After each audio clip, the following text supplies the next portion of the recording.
let's get to it. Let's get to it. So the first thing I want to say, a couple of things. We have some amazing things coming up. I want you guys to know, depending on when you're watching this, right now, this month is September, and this is all about self-improvement month.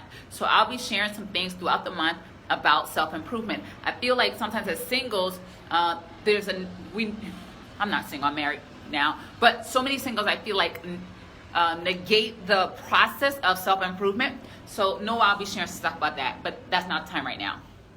Let's get into it. One of the things I say that singles do that really just kill their game in terms of dating is being absolutely too emotionally vested too soon. You're invested too soon into the end result of the relationship. You're too concerned about pulling the relationship forward, and you find yourself catching feelings before you assess the character of a person. Now, this may not be you today, it may be, but maybe this is you in your last relationship, but I just want to share this with you. It is something that singles tend to do, and it's absolutely something you want to avoid. It's absolutely something you want to avoid. I have some scripture references here. One is Proverbs 4:23, and it says, above all else, guard your heart carefully, because your life flows from it. And so when you meet somebody, you don't want to automatically just allow yourself to, I don't want to say, not even just throwing yourself at that person, because that comes across a certain kind of way, but you want to guard your heart. You don't want to just hand somebody your heart on the first day or the first week or the first month, and you just kind of say, here's my heart. And the truth of the matter is, as women especially, when we give our hearts to a man, our body tends to follow. So we got to be very guarded of our hearts so we don't give too much of ourselves, right? Because we can give ourselves emotionally, and then sexual will come, and then either way works, right? We can give ourselves emotionally, and then sexual comes, or we give ourselves sexual, and then the emotions generally come. I've heard stories. People say, oh, I've been with somebody and I didn't catch feelings. You do it enough, you're going to catch feelings, okay? It's just the way things work. So my tip there is guard your heart. Don't be so quick, and don't be so caught up. Like, I feel like we have so much, and it's a great thing to be optimistic. It's a great thing to hoping that the relationship will work out. But you don't want to allow that emotion to overwhelm you and cause you to start pulling the relationship forward and starting making demands and start setting ultimatums. Oh, if you don't be with me, I'm going to leave. If you don't make me your girlfriend, then I don't want to date you anymore. And you got to be careful with that. You got to let a man be a man. Let him do what he do. If he's not ready, just fall back. You don't have to engage in a relationship. You don't have to sit and wait for him. You can move on and do other things, right? You don't necessarily have to. You may decide to cut him off, you may not, but don't cut him off because he's not doing what you want him to do, because that's now you're trying to control and manipulate the situation. But if you know you want something else and you just don't want to deal with him anymore, then okay, so be it. But don't use manipulative tactics to try to get your way. That's my point. I had another scripture here, but Proverbs 18:22, when a man finds a wife, he has found a treasure, for she is the gift of God to bring him joy and pleasure. But the one who divorces a good woman loses what is good from his house. To choose an adulteress is both stupid and ungodly. So that's just an encouragement for my wives in waiting who have experienced divorce, and know that, and especially if it was due to infidelity, that listen, that was their loss, and God is going to give you something even better. All right, so let's move on to number 2 really quick. Unable to express frustrations and dislikes in a healthy way. I see this all too often. If any of this resonates with you, please type in the comments below. I know it's kind of awkward time of day, but I'm also gauging if I'm going to be recording these live, or if I'm just going to pre-record it and put it on, repost it here, perhaps, and especially on my YouTube channel. So let me know if you guys are engaged and interested in me posting here, then I will. But and we'll go from there.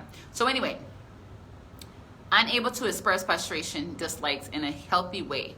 This is where you see people have anger issues. This is where you see people be passive aggressive. So anger, and I say anger issues, but it could be overreacting, because some people get angry often, and some people overreact and they don't feel like they have an anger issue. So I got to be careful with kind of throwing that around.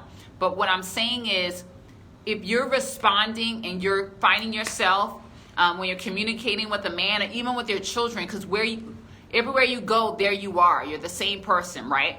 So regardless of what arena you're operating in, how are you communicating with others? Are you able to express disappointment, frustration without raising your voice, without blowing a head gasket and losing or on the other end, maybe you don't say anything to the point where you're suppressing your feelings, you're suppressing your emotions, and then you wait until things get really bad and then you want to share, right? That's a big mistake. You got to learn and got to say, you got to release yourself from the fear of being rejected. You have to release yourself from the fear of being abandoned, and say, no, my opinion and your opinion, right? Your opinion is absolutely valued. So what you have to say, what you believe is absolutely important. And so you just have to express that. And if you want to warrant that statement, go ahead. And I encourage you to do so sometimes. Like you may say, hey, Charlie, I know you didn't mean to offend me when you said such and such, but I can't lie. That made me feel a certain type of way. Right? So we got to be in a place that we can share that without all the negative emotions, right? Because emotions are a good thing, right? But we want to make sure we're operating in the positive emotions of joy, love, peace, happiness, and not in anger, aggression, bitterness, and all those other things. All right, let's move on to my number 3 tip today. And I would appreciate it. T, I don't know if you're in a position, if you can type, that would be great, and write the tips. The first one, again, was too emotionally invested too soon. The second is unable to express frustrations and dislikes in a healthy way. And then we're going to move on to number 3. And even if you're watching this in the replay, you should definitely type this, because scribing helps you to remember a lot better. The third thing is trying to pull the relationship forward and putting in so much work to try to make the relationship work.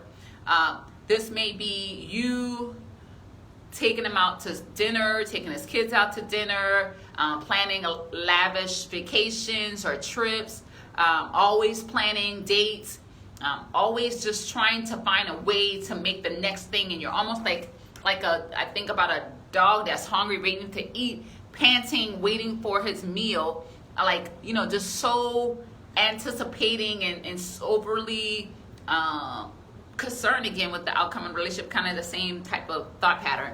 So I have a scripture here. This is Psalms 127, 1 and 2. And it says, unless the Lord builds the house, they labor in vain who build it. Unless the Lord guard the city, the watchman stands awake in vain. It is vain for you to rise up early, to sit up late, and to eat the bread of sorrow, for so he gives his beloved sleep. So this scripture is just saying that when it comes to our relationships, when it comes to dating, we need to really be building that on the foundation of God. And I believe that if you're building a relationship on the foundation of God, and God is working everything out for our good, and he's going to do what he do, we don't have to do all this heavy lifting. And as women, we should not. So, and I know there's a few men in the group, but not many, it's mostly women in here. And men, if you're watching this, tell me if I'm telling the truth, but telling the truth. Women should not be putting in all the work in these relationships. And if you find yourself putting in a bunch of work, then we need to evaluate, is this relationship really built on a solid grounds, on a solid foundation? Hey, Val, welcome to the broadcast. All right, you guys. Number four. Assuming versus fact checking. This is a big deal, y'all. This is a big deal. Let me help the people today. So I wrote here, and this is actually a quote my mom said at my wedding. And this is a quote from Ben Franklin. Believe half of what you see and none of what you hear. Some of you need to scribe that right below.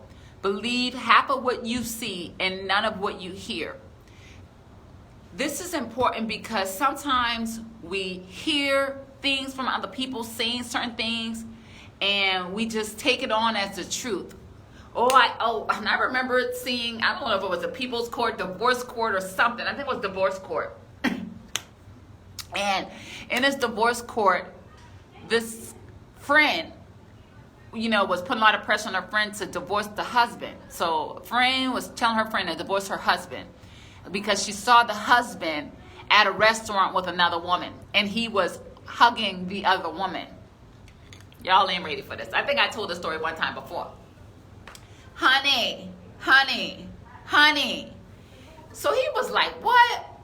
He was like, he brought his cousin with him, right? At the court. And they was like, is this the woman? That woman sitting there, is that the woman that he was hugged up with? Yeah, that's the woman he was hugged up with at the restaurant. Baby, that was his cousin who had just lost, I don't remember if it was her husband or brother or dad or something. She had just experienced a devastating loss, a death. And he was consoling his cousin. And somebody went back and run tell that. And now they breaking up over fake news. So believe half of what you hear and believe none of what you hear and half of what you see. Trust but verify. You guys write that down. Trust but verify. Don't jump to conclusions. Even sometimes you see certain things and things aren't what they appear, right? So, and even if you want to say, okay, Joe, don't believe not here. What if I know this person is a credible source? Trust but verify. Trust but verify. Okay, we don't want to be jumping to conclusions. That's the worst thing you can do in your relationships, because a lot of times, especially if you have an army of ants, automatic negative thinking and thoughts that's coming through in your mind. The problem with that, if you tend to think negative, especially if you're like me and have had a history of men betraying you and cheating on you and lying, and men likewise, if you have had a history of women cheating and betraying you, your default response is that this person is being unfaithful. This person is going to do the same thing. Right? Because we're programmed based on our prior experiences. Our perspectives are shaped by our prior experiences. So you gotta hold that for a moment and give yourself a chance to really assess the facts. Okay, number 5, taking oneself off the market and dating exclusively without a clear commitment. Taking oneself off the market and dating exclusively without a clear commitment. I don't encourage you to date exclusively. If you just met somebody, they're nice, you're having phone conversations, you guys are in the friend zone. Be okay with being in the friend zone. Matter of fact, be so okay with being in the friend zone that you don't want to jeopardize the friendship that you're building for a potential of a relationship that may not work out. Like, I feel like in this culture, in this day, we've gotten so accustomed to skipping the step of friendship. I need somebody to type here. I need you to type below. Do not skip friendship. Do not, come on, somebody, I need to say it again for the people in the back.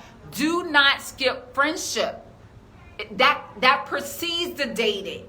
It come before the dating. Okay, so really, really critical. Number 6. Overly consumed with the possibility of the future versus living in the present. Again, you should be concerned about having a good time, about living in the moment, about really just enjoying life. Like, I feel like as women, because and I think it's from childhood, it's from childhood that we think about running off and getting married and meeting this Prince Charming. But I think that fantasy and that obsession, even as children that go forth in adulthood, causes us to hold on to that like dear life, rather than just saying, can I just have a good time? Okay, so I'm charging you from this day forward, when you go out in a dating market, your goal is, yes, you're dating for marriage, yes, you're going to be intentional, all of that, but your charge is to have a good time. Release the pressure off of yourself and the other person. You guys are trying to assess each other to see if you're decent human beings. Dating is to collect data. Dating is to collect data. Dating is to collect data. All right? Okay. We getting there. I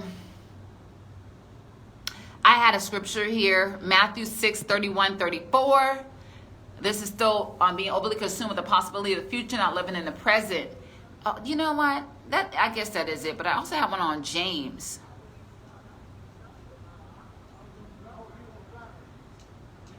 You know, I don't want to say this one. It's one in James. I don't have it written. I meant to copy it. I guess I didn't get a copy here.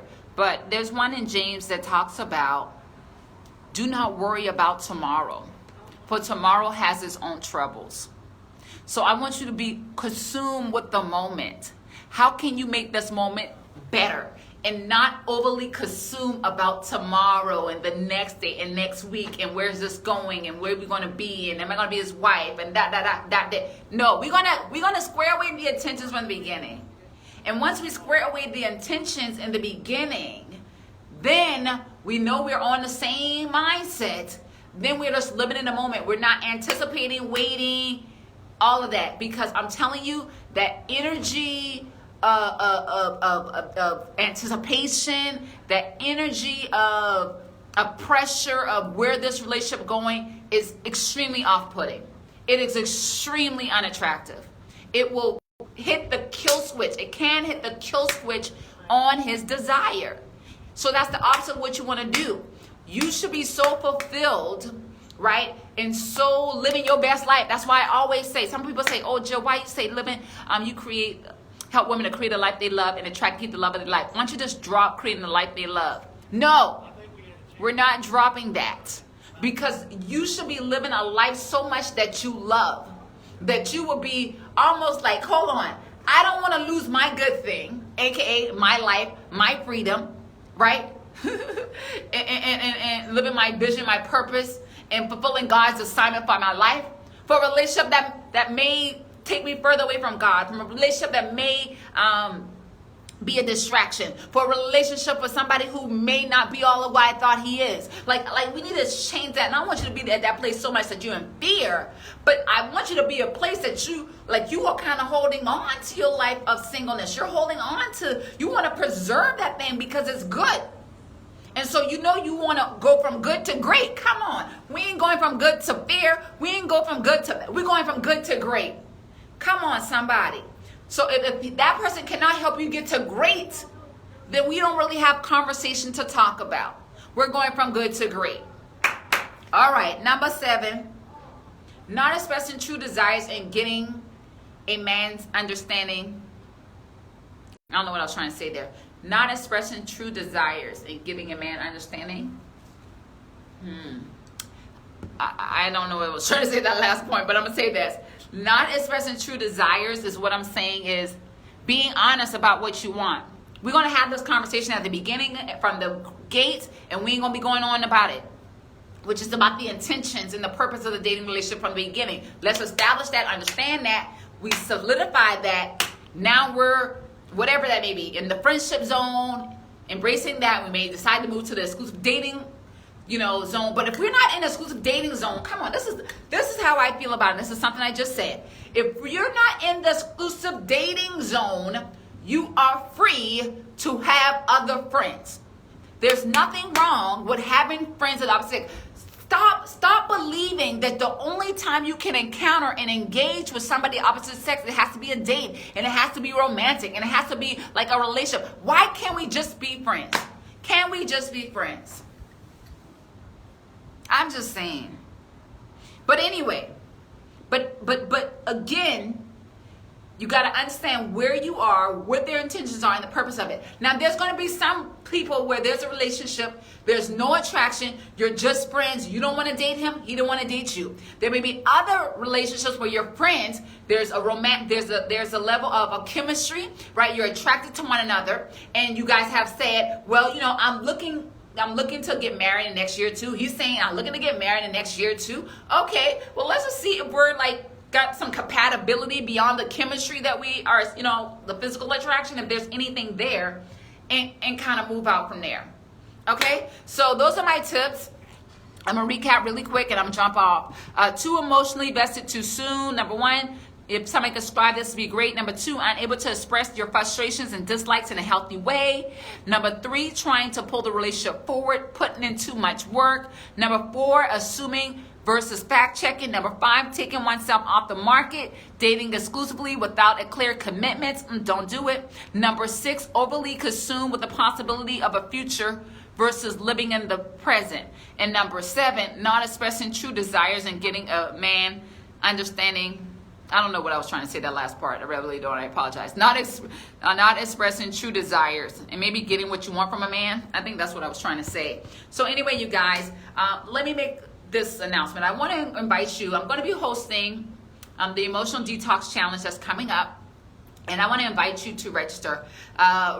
It's going to be coming up in the next 2 to 4 weeks. I'm trying to validate that date. Right now I have it 2 weeks, but I'm thinking about pushing it out for 2 more weeks. So, but at any rate, sign up for it. If I change the date, I will be sure to let you know what date change that is.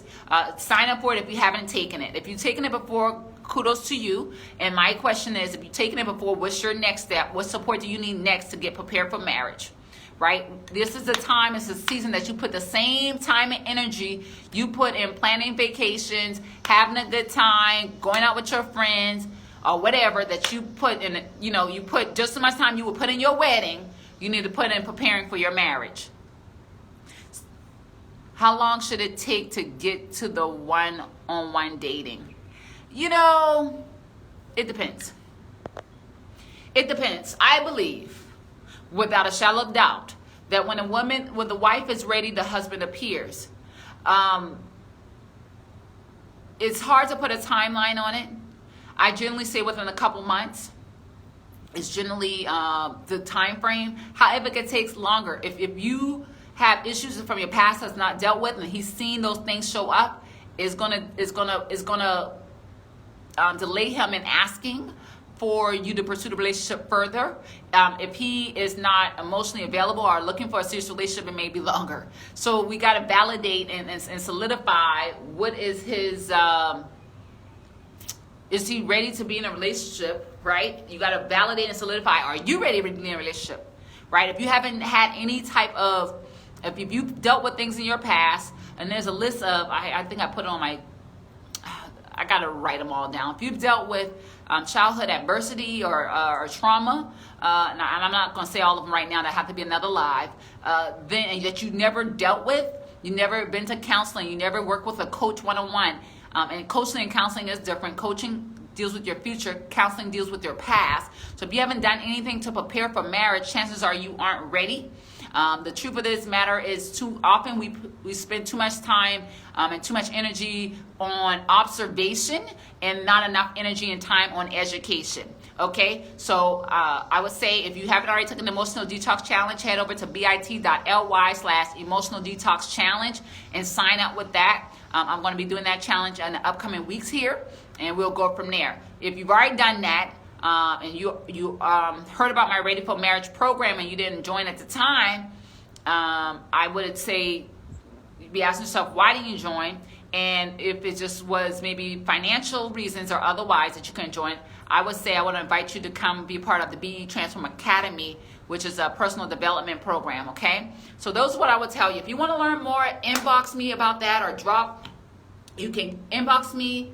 I'll put some links down below in the description so you can have a couple options to move forward, but don't stay stuck. Well, anyway, I'm about to go. I love you guys. Thanks so much for joining. You guys will see me doing pop-ups, whether it's live like this or I'll be posting a pre-recorded video. I love pre-recorded videos. I almost did this pre-recorded.